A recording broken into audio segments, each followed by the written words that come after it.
Kate, Emma, and Ginny are all 30 years old, but their lives couldn't be more different. Kate, the golden child who graduated from the country's fanciest university, co-founded a fireworks company with her husband, James. But despite her degrees in business intelligence, she decided to become a full-time stay-at-home mom when she got pregnant with their son, Henry. Of course, Kate doesn't do anything halfway. She starts her day at the crack of dawn with a run and some Pilates before whipping up a Pinterest-worthy breakfast for her husband and toddler. Today, they're moving from their old apartment into a bigger one, which Kate is convinced will bring better vibes and better schools for Henry. She's already arranged the furniture, paying special attention to feng shui, because why not help James's business and their general luck with a little furniture magic? Meanwhile, Emma rolls out of bed in her rented apartment, grabs breakfast from a street vendor, because who's got time to cook, and takes public transport to work. Emma works as a senior sales associate at Milshill, a luxury clothing brand.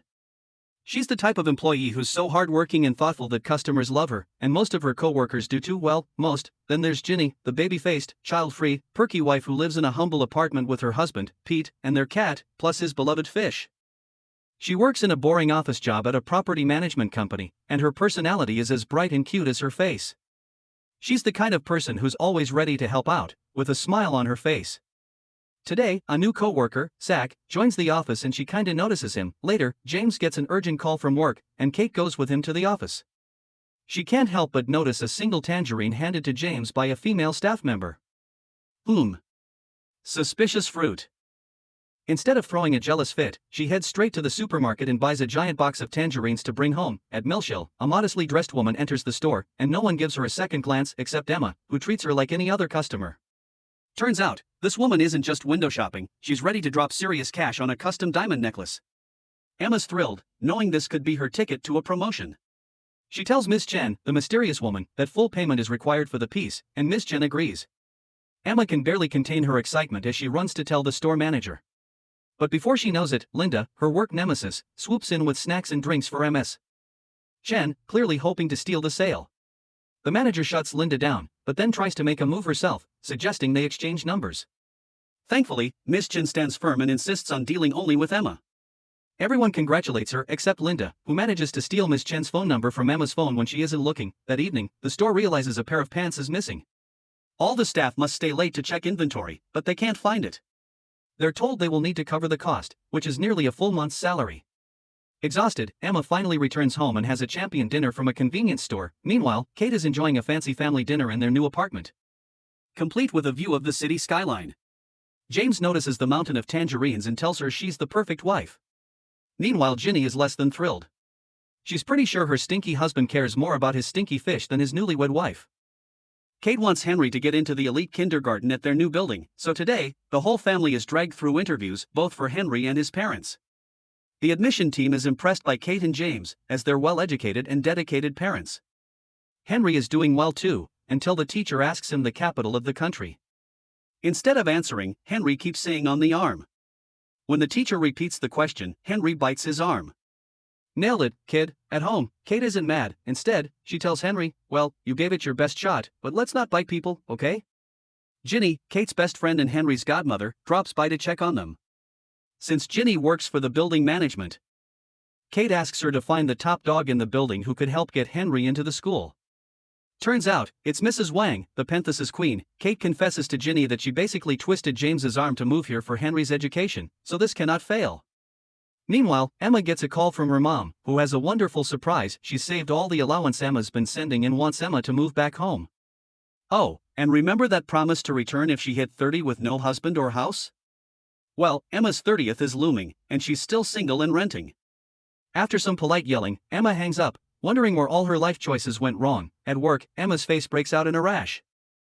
But she doesn't want to miss her appointment with Miss Chen. Her co-workers practically shove her to the hospital, where she finds out she's allergic to peaches. Weird, since she didn't need any. Looking at her chapstick, Emma realizes someone tampered with it and knows exactly who, Linda. Emma texts Miss Chen to reschedule and returns to confront Linda, throwing water in her face and warning her not to play dirty again. Meanwhile, Ginny brings her cat to her parents' place after it killed 2 of Pete's fish and peed on the couch. While staying there, her mom keeps pushing for grandkids, but Ginny explains that Pete's on the no kids for 5 years plan, but suddenly, she remembers she's late. A pregnancy test confirms the news, and now Ginny's freaking out because how do you tell your husband, who's obsessed with fish, that you're pregnant? Kate, on the other hand, is in full suck-up mode. She heads to Mrs. Wang's penthouse with a cake, hoping to win her favor. Mrs. Wang is rich, obnoxious, and so out of touch that she thinks Monet's Water Lilies is by Van Gogh. After a day of sucking up, Kate still doesn't know if Mrs. Wang will help. At home, she vents to James, feeling the pressure to climb the social ladder. The next day, Emma interviews for a store manager position but is told she needs to bring something unique to the brand. After the meeting, she collapses from pain but insists she's fine. Ginny and Jack, as the lowest-ranked minions in their office, are assigned to deliver packages around the building. Jack pays the delivery guy to do it for him, but Ginny has no money since Pete manages her finances. Unable to contact anyone, she walks up 9 flights of stairs herself. Emma, also delivering clothes to customers, runs into Ginny and lends her some money to hire the delivery guy. Kate seizes the chance to get closer to Mrs. Wang by helping her walk down the stairs in heels when the elevator breaks. She even lets Mrs. Wang wear her slippers while Kate walks in socks. Ginny, seeing how far Kate is going to impress Mrs. Wang, feels bad and wishes she could help more. That night, Emma returns home in pain. Sensing something wrong, her mom calls an ambulance, saving Emma's life.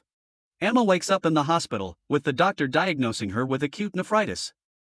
Fortunately, it's mild and treatable. She's confused about how she ended up there until her mother calls, practically screaming into the phone about how worried she was and how she had to call an ambulance to save Emma's life. Emma's mom wants to rush to the city to take care of her, but Emma reassures her, even talking harshly to her mom to stop her from coming. Meanwhile, at home, Kate asks James to help her set up a telescope. Mrs. Wang has one, but no clue how to use it, and Kate thinks playing Galileo might win her some brownie points with the rich lady. The next day, Ginny goes with Kate to the doctor to confirm her pregnancy. Upon learning she's truly expecting, Ginny worries about upsetting Pete, but Kate stop her right there, girl. It's your body, your baby, and your life. Stop stressing about what he thinks and start thinking about what you want.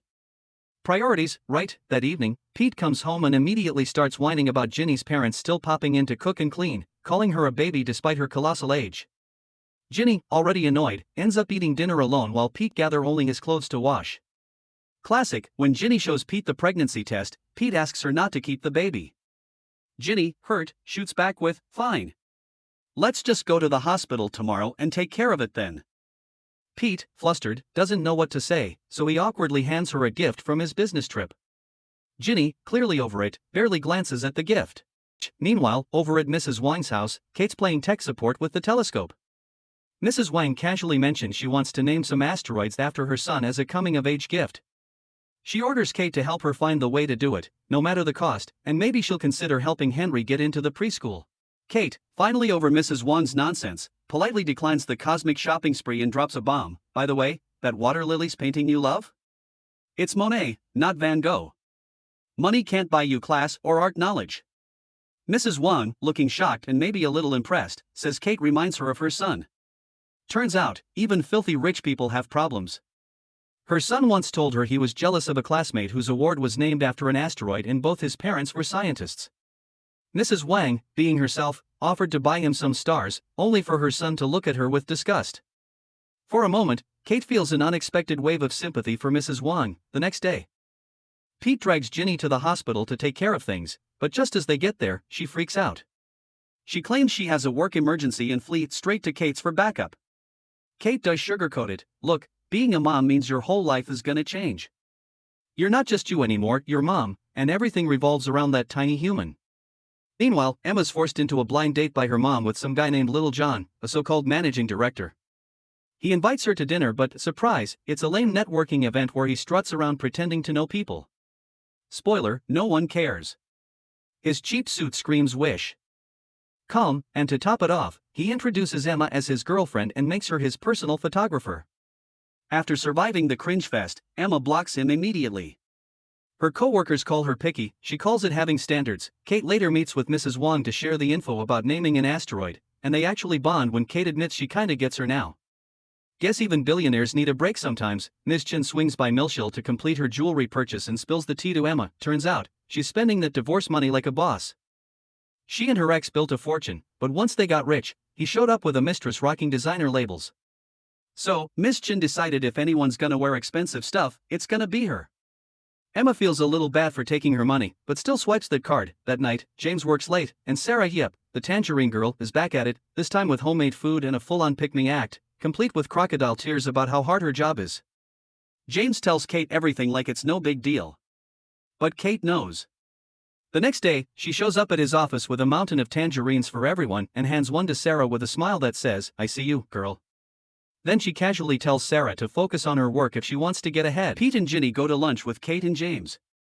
Ginny hopes that seeing cute little Henry will change Pete's mind about having kids, but nope, he's more interested in their fish tank. Ginny feels bummed watching Kate and James share love and responsibilities while her own husband, Pete, remains clueless.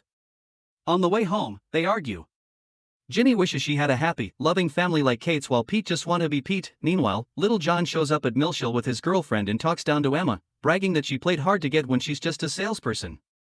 Emma gets her revenge by upselling tons of outfits to his girlfriend, leaving little John's wallet crying. Pete's brother, Dave, who drives for Kate and James, hears about Ginny's pregnancy from them and immediately spills the news to their mom, hoping to score some pocket money. Later, Kate and James visit Mrs. Wang to discuss getting Henry into a preschool. The catch? They have to fund a yearly fireworks show. James is irked by the absurdity, but Kate manages to play nice and seal the deal. On Henry's first day, Kate meets Karen, the PTA queen bee.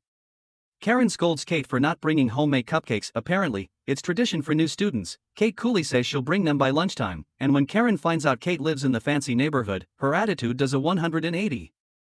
She quickly adds her to the parents group chat, one with the teacher and one without. Drama, Kate returns with flawless cupcakes, impressing Karen. But things take a turn at the school's food festival when a classmate, Tom, has a seizure. Karen uses this as an excuse to rally parents to push Tom out of school, claiming he's a bad influence. Kate and James are disgusted by Karen's discrimination. Although both she and Henry were scared, Kate believes they should help Tom, not shun him. She explains this to Henry, saying Tom's seizures are only dangerous to himself, and discrimination is wrong. Kate eventually stands up to Karen and defends Tom's family, getting support from other parents. Thanks to her, Tom doesn't have to leave school. The next day, Dave informs Pete and Ginny that their mom now knows about Ginny's pregnancy. Things just got more complicated, as Grandma definitely won't take it well if anything happens to the baby. Karen, being her usual self, takes another jab at Kate at school, calling her a low-EQ stay-at-home mom and even threatening to make Henry's life at school hard. Kate ignores her stupid yapping. But then, the principal calls Kate in to ask her to join the PTA, making Karen feel threatened and worried Kate will steal her spotlight. Back at Millshill, a middle-aged man buys a bunch of clothes and then asks Emma out, handing her his loyalty points receipt, thinking she'd be impressed. Emma politely declines both and calls him out for having a wedding band in his pocket. The guy storms off, offended, but Emma couldn't care less and goes right back to work. Kate buys 2 tennis tickets for Ginny and Pete, hoping it'll help Ginny patch things up with her husband. But mid-match, Pete gets a work call and leaves. Classic Pete, Ginny comes home solo and can't get in because, surprise, the door is still jammed. She's told Pete 1,000 times to fix it. She tries calling him, but no answer. With no other option, she sits outside, fuming. When Pete finally shows up, it's late, and Ginny is angry. They argue about his usual lack of attention. Then, she brings up the baby. This time, Pete opens up. His dad abandoned him and Dave when they were kids, and he grew up too fast. He's scared he won't be a good enough father. Meanwhile, James comes home drunk after a meeting with Mr. 1, a big client. Kate calls Dave to get the details and pieces together that James took Sarah with him to the meeting. Ginny's mom now knows about the pregnancy, thanks to Pete's mom. She's thrilled and immediately drags Ginny to a doctor's appointment. The whole family, even Pete, lights up when they see the ultrasound. That night, Ginny and her mom go on a baby shopping spree, while Pete moans about how small their house is for all the stuff. But later, he secretly stays up late to make room for the baby crib. At Miss Hill, Emma's in hot water when a $2,000 loyalty point receipt is found in her account, a big no-no for staff. Emma swears she didn't take it, but the evidence says otherwise. She realizes it's the same receipt the creepy customer tried to give her a few days ago. Emma tracks him down, begs him to come clean, but he laughs, saying she probably picked it up after he left. Desperate, Emma asks her boss for help, but she shuts her down, reminding her she's just a salesgirl and that customers come for the brand, not her. Brutal, then Kate gets the news that James fought with Mr. Wan, their biggest client. James is done with Wan, calling him a cheapskate who disrespects their high-end fireworks shows and pushes for cheap crap. Also, Wan forced James and Sarah to drink till they couldn't stand. James wants to cancel the contract, Kate tries to reason with him, knowing they need Juan, and offers to negotiate. James refuses, but Kate goes anyway. Juan tries to push her around too, ordering her to drink and making gross advances. But Kate snaps, curses him out, and walks out. She comes home, drunk, only to hear from the housekeeper that Henry was taken to Karen's kid's birthday party. It was mentioned in the group chat, but Kate was too busy and drunk to notice. Kate rushes to Karen's house, only to find Henry locked in a room, screaming and crying. Furious, but she remains calm and comforts Henry, then drags Karen and her minion into the same room and gives them a beatdown. When Karen threatens to sue, Kate calmly tells her she has evidence of Karen kidnapping Henry and stealing money from the school. Checkmate, Kate takes her son home. It's the first time in 30 years she's ever thrown hands. Later that night, James comes home after a football game with his friends. Kate doesn't say a word about her insane day. She just tells him that, since they dropped Mr. Juan, they're in for some tough times and may need to sell their brand new house. The next day, Emma's on the verge of being disciplined at the main office when Ginny, who happens to be there on an errand, hears Jack talking about Emma's situation. Luckily, Ginny remembers overhearing a woman at the mall using the loyalty receipt in Emma's name. She steps in just in time to clear Emma's name. They review the mall's CCTV footage and catch the real culprit, a woman who is Linda's friend. Even after getting caught, Linda shows zero remorse, claiming Emma's just lucky and doesn't deserve her success. When the manager asks Emma how she wants to handle it, she replies, "Fire her, just like you were about to do to me." Meanwhile, Pete's start to step up as a dad, paying more attention to Ginny. Emma invites Ginny over for dinner to thank her, and Ginny insists on repaying the 200 yuan she owes. During dinner, they bond over the fact that they're both about to turn 30 and become friends. Dave tells Kate how Sarah had been stirring the pot and egging James on during his drunken night with Juan. Realizing Sarah's been trouble all along, Kate fires her without hesitation. Determined to save their company, Kate jumps back into the business. She attends a gathering of ultra-rich women with Mrs. Wang, but quickly feels out of place when she sees everyone flaunting their Birkin bags. One woman's family even owns several amusement parks. And Kate thinks befriend her can bring huge business deal to their firework company. By the end of the event, they take a group photo, but when it's posted online, Kate's been cropped out. Ouch, still, Kate's not one to give up. She decides the first step to breaking into this elite circle is to get her own Birkin bag. Later, she hears that Karen's family is leaving the school and the PTA head spot is open. Perfect timing. Kate reaches out to Emma, through Ginny, for help securing the Birkin. Luckily, Emma has a friend at Hermes, and though it's a challenge, she manages to help Kate get the bag. Meanwhile, Ginny and Pete hit another bump. Ginny gets offered a promotion but turns it down, worried that the extra workload will affect her pregnancy. Pete, stressed about possibly losing his own job, snaps at Ginny for refusing the promotion, and they're not the only ones feeling the financial strain. Emma's landlord hikes her rent, blaming inflation, while Kate's struggling to justify spending over $40,000 on a Birkin bag, especially since their house is already mortgaged to save the company. Kate convinces James that getting the Birkin bag is just the first step to joining the elite circle of ultra-rich women, which could benefit their business, especially since one of the women, Mrs. Su in the group, owns 3 amusement parks. James agrees and scrambles to borrow enough money for Kate to buy the bag. Emma finally brings the bag to Kate, who explains how important it is for their family, calling it their lifeline. With the Birkin in hand, Kate successfully integrates into the wealthy women's group. Kate, Emma, and Ginny start hanging out more. Emma's company rewards her with a European cruise for her outstanding work. She asks Kate for advice, and Kate suggests upgrading to a suite, saying the experience is worlds apart. Emma is inspired, while Ginny feels a little down since her pregnancy prevents her from traveling. Emma prepares for her trip, believing it'll be a once-in-a-lifetime experience. While shopping for clothes, she notices that, as she gets older, she cares more about quality than brand names or trends. Kate also lends her some of her best dresses for the trip. Soon after, Ginny and Pete receive terrible news. Ginny has a miscarriage. She's devastated and in disbelief. She feels even worse when she notices Pete's indifferent reaction. She starts wondering if he's secretly relieved they won't have to worry about having kids anymore. Meanwhile, Kate realizes Mrs. Wang has been treating her like a helper, making her bake for the other women while they gossip. After the guests leave, Kate gives Mrs. Wang a reality check. "You're wasting my talent on pastries. I can help you earn real respect from these women." Mrs. Wang stays quiet, But she knows Kate is serious. Emma's cruise day finally arrives, and she's all smiles until she sees her room. It's small and far from luxurious. Even the ship's restaurants are divided between economy and luxury class. Emma heads to the fancy restaurant and asks for a window seat, but the waiter tells her it's reserved for people who booked in advance. That evening, Kate visits Ginny to comfort her after hearing the news from Pete. Later that night, Emma puts on a beautiful dress that Kate lent her and heads to the first-class bar for a drink. The whiskey she orders is way too strong, and she almost chokes on it. A man at the bar notices and sits next to her, joking that Scottish whiskey might be a bit much for her and orders her a Japanese one instead.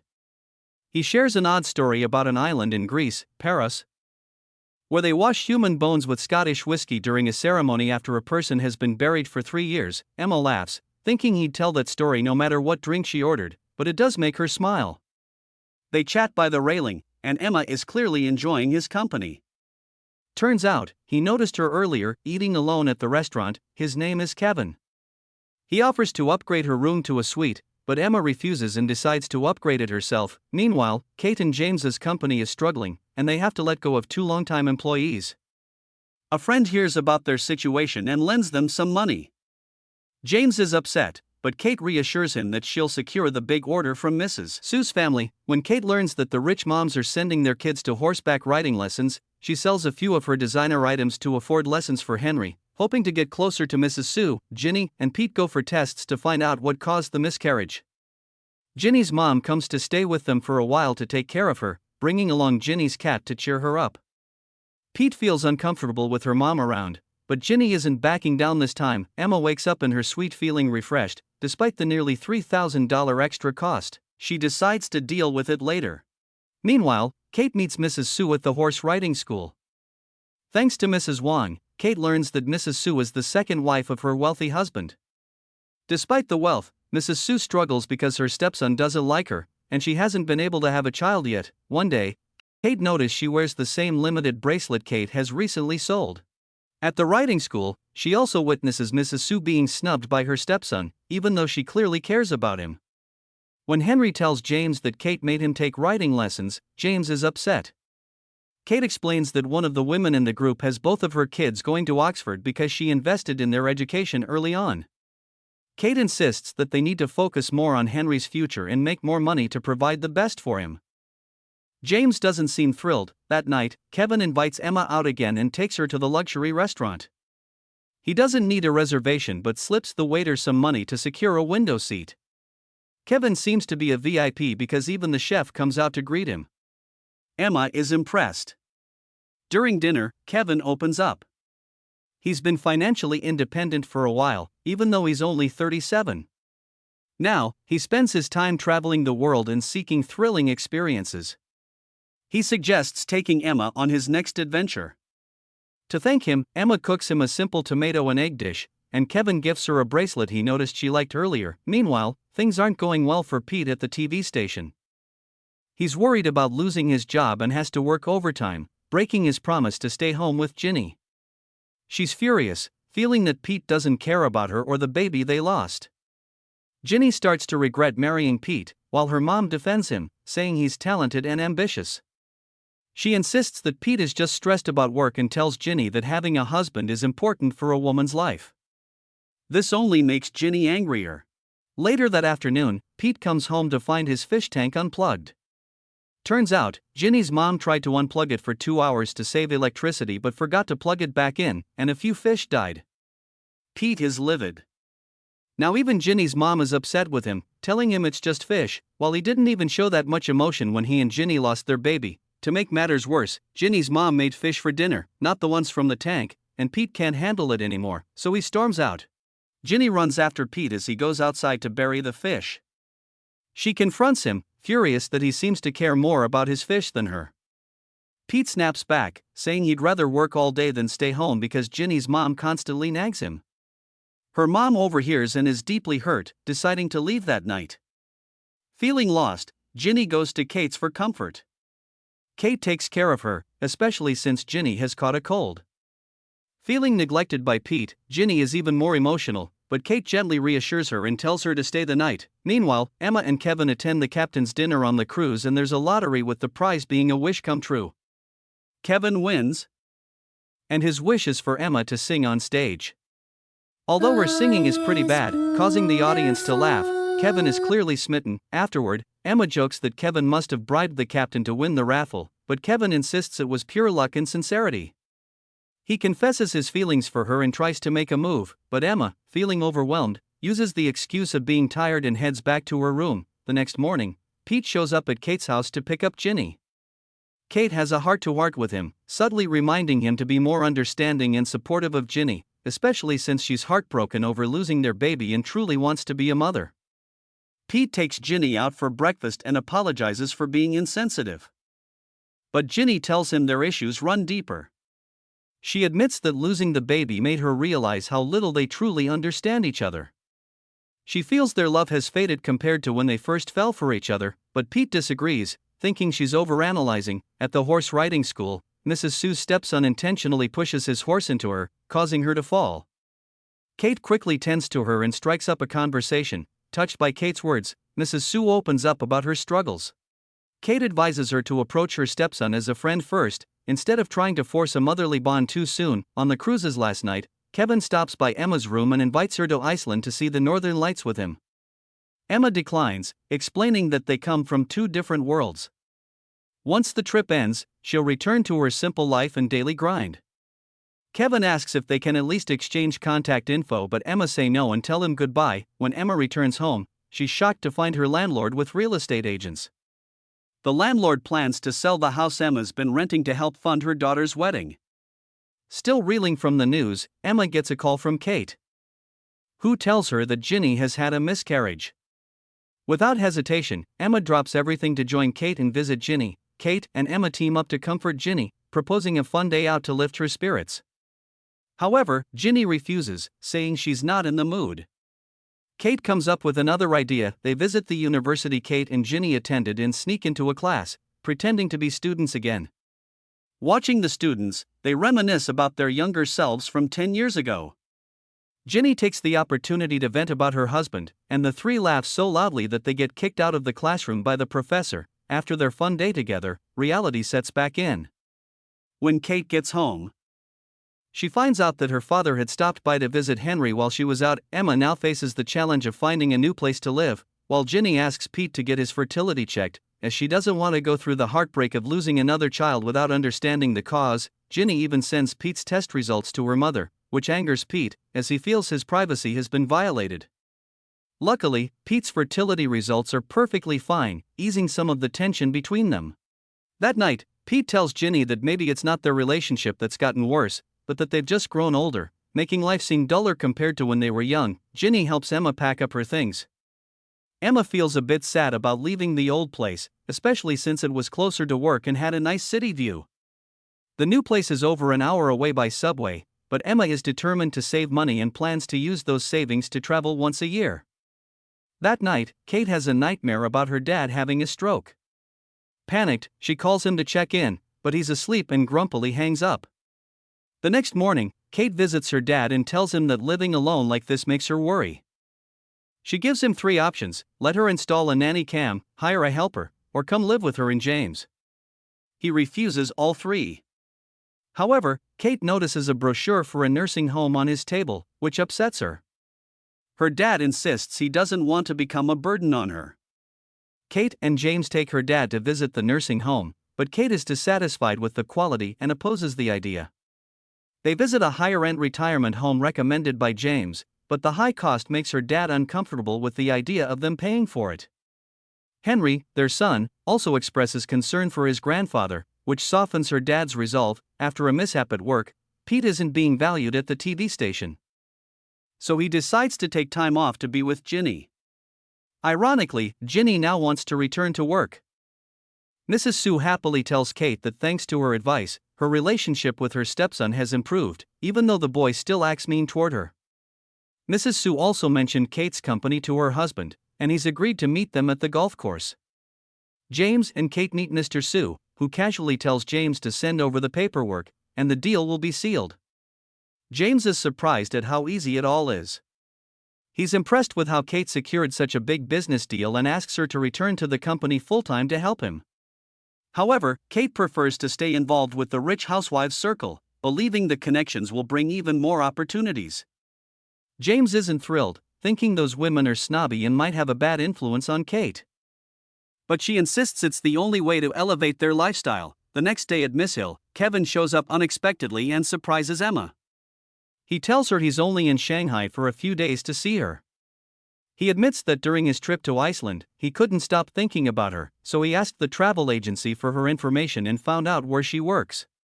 Before leaving, he slips his hotel keycard into her pocket. Emma is thrilled and asks her manager for the afternoon off.